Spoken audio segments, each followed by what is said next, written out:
दोस्तों, स्वागत है आपका हमारे चैनल पर। कैसे हैं आप सब? आशा करता हूं आप सब ठीक से होंगे। कृपया हमारे चैनल को सब्सक्राइब जरूर कर लें, जिससे आप हमारी कहानियां सुन पाएं। तो चलिए चलते हैं आज की कहानी की तरफ। यह कहानी है रमन की, जो एक बिजनेसमैन है। अमावस्या की गहरी रात, सब और घना अंधेरा छाया हुआ था। हाथ को हाथ नहीं दिखाई दे रहा था। ऐसी अंधेरी रात में रमन अपनी कार से अपने घर की ओर जा रहा था। हाईवे को छोड़कर उसने एक शॉर्टकट जो जंगल से होकर गुजरता था, वो वहीं से जा रहा था। वह जल्द से जल्द घर पहुंचना चाहता था। तभी उसे रास्ते में एक आदमी काले कपड़े पहने हुए चलता दिखाई दिया। रमन आगे बढ़ रहा था, तभी उस आदमी ने उसे गाड़ी रोकने का इशारा किया। रमन इस अंधेरी रात में गाड़ी रोकना तो नहीं चाह रहा था, लेकिन तभी वो डरावना आदमी अचानक से गाड़ी के आगे आ गया।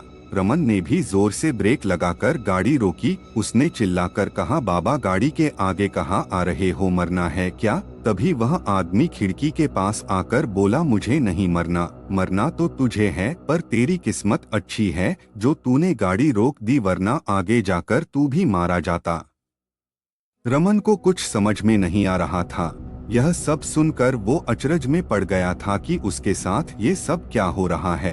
तभी उस आदमी की धीर गंभीर आवाज उसके कान में पड़ी, मुझे सब पता है कि तू किस दौर से गुजर रहा है। बहुत परेशान है न तू इस जिंदगी से? काम धंधा तेरा चल नहीं रहा, बीवी तेरी बीमार रहती है, कर्जे में सर से लेकर पांव तक तू डूबा हुआ है। अगले महीने तक शायद तेरा घर भी बिक जाए। रमन यह सब सुनकर सकपका गया और बोला, बाबा, तुम्हें यह सब कैसे पता? तुम कौन हो और क्या चाहते हो? तब उस आदमी ने कहा, ज्यादा सवाल अच्छे नहीं होते, समय आने पर तुझे सब पता चल जाएगा। मुझे पता था तू घर जाने की जल्दी में हाईवे छोड़कर इस सुनसान रास्ते से जरूर गुजरेगा।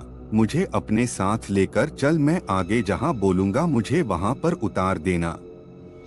रमन ने भी डर के मारे उस आदमी को अपनी गाड़ी में बिठा लिया।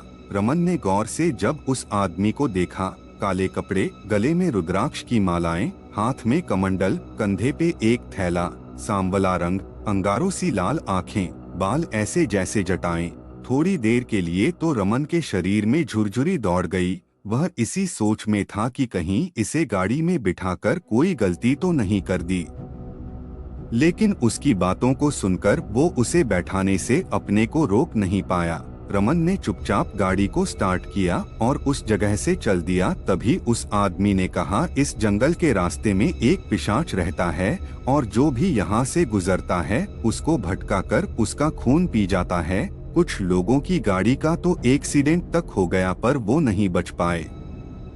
तब रमन ने उससे पूछा, आप हो कौन और आपको इतना सब कैसे पता? तब उसने कहा कि वह एक औघड़ है और शमशान में ही रहता है। अपनी किसी साधना को करने के लिए वो जंगल की तरफ जा रहा था जब उसने रमन को वहां आते हुए देखा। यह सब सुनकर रमन स्तब्ध रह गया। कुछ देर बाद रमन ने तेज आवाज सुनी, जैसे धड़ाम से कुछ गिरा। रमन ने फ्लैश लाइट जलाकर देखा तो रास्ते में एक बड़ा सा पेड़ गिरा पड़ा था। अगर उसने थोड़ी सी भी जल्दबाजी की होती तो उसकी गाड़ी का भी एक्सीडेंट हो जाता और वो भी उस विशाल पेड़ के नीचे दबा हुआ होता। डरते हुए रमन ने कहा, बाबा, वहाँ पेड़ के पास तो कोई भी नहीं है। तब वो बाबा बोले, चुपचाप शांत बैठ, वह पिशाच गुस्सा होकर जा रहा है, उसे पता लग गया कि मैंने तेरी रक्षा की है। रमन कहने लगा कि उसे तो कुछ नहीं दिखाई दे रहा।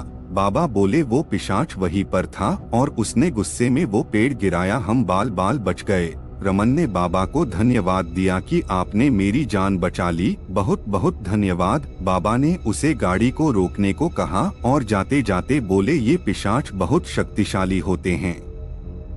रमन ने बाबा से कहा, इस सुनसान रास्ते पर आप कहाँ जाएंगे? तब उन्होंने कहा, तू मुझसे सवाल मत कर, चुपचाप घर चला जा, कल रात को मैं तेरे घर आऊंगा। रमन डर के मारे कुछ नहीं बोला और गाड़ी लेकर घर की ओर चल दिया। घर पहुंचकर उसने अपनी पत्नी रेखा को सारी बात बताई तो रेखा ने कहा, यह सब घर पर किसी को मत सुनाना, नहीं तो सब डर जाएंगे। कुछ देर आराम करने के बाद रमन बोल पड़ा, अरे उस बाबा ने मेरा पता तो पूछा ही नहीं, वह यहाँ तक कैसे पहुँचेगा। तब रेखा ने कहा, वह सब छोड़िए, आप सही सलामत आ गए यही काफी है। वो रात तो गुजर गई और उसी कश्मकश में दिन भी गुजर गया। रात को 9 बजे किसी ने दरवाजा खटखटाया। रमन ने दरवाजा खोला तो सामने वही बाबा खड़े थे। वो बोले, अरे बाबा आपको मेरा घर कैसे मिला, आपको तो मेरा नाम पता भी नहीं मालूम। तब बाबा ने हंसकर कहा, मुझे सब पता है, हमसे कुछ नहीं छुपता। बाबा ने घर में जैसे ही अपने कदम रखे उन्होंने कहा, मुझे पूजा करनी है, तेरे घर में किसी का साया है। यह सुनकर रमन ने पूजा करने की हामी भर दी और बाबा ने पूजा शुरू भी कर दी। तभी रमन की माँ बाबा के सामने आकर बैठ गई और बोली, मैं तुझे भी खा जाऊंगी।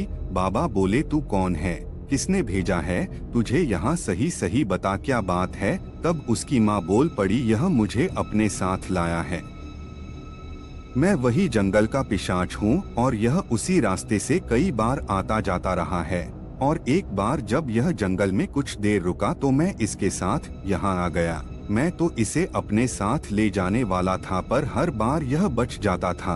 कल रात भी यह बच गया तुम्हारी वजह से। बाबा ने उस पर कुछ भस्म फेंकी और कहा, चला जा यहाँ से, ये तेरी जगह नहीं है। पिशाच गुस्से में बोला, मैं इसे लेकर ही जाऊंगा, इसे नहीं छोड़ूंगा, जो भी मेरे रास्ते में आएगा वो भी मारा जाएगा। तब बाबा ने पिशाच से कहा, मेरे साथ चल, मैं तुझे मुक्ति दिलाऊंगा, पर वो न माना। तब बाबा ने रमन से कहा कि हमें बड़ी पूजा करनी पड़ेगी, तभी इस पिशाच से मुक्ति मिल पाएगी, जिसके लिए हमें शमशान में ही जाना पड़ेगा। रमन भी बाबा के साथ शमशान में जाने के लिए तैयार हो गया। कुछ ही देर में वो दोनों शमशान के लिए चल पड़े और वहां पहुंचकर बाबा ने अपनी साधना शुरू कर दी। काफी देर के कर्मकांड के बाद वो पिशाच रमन को छोड़कर जाने के लिए तैयार हो गया।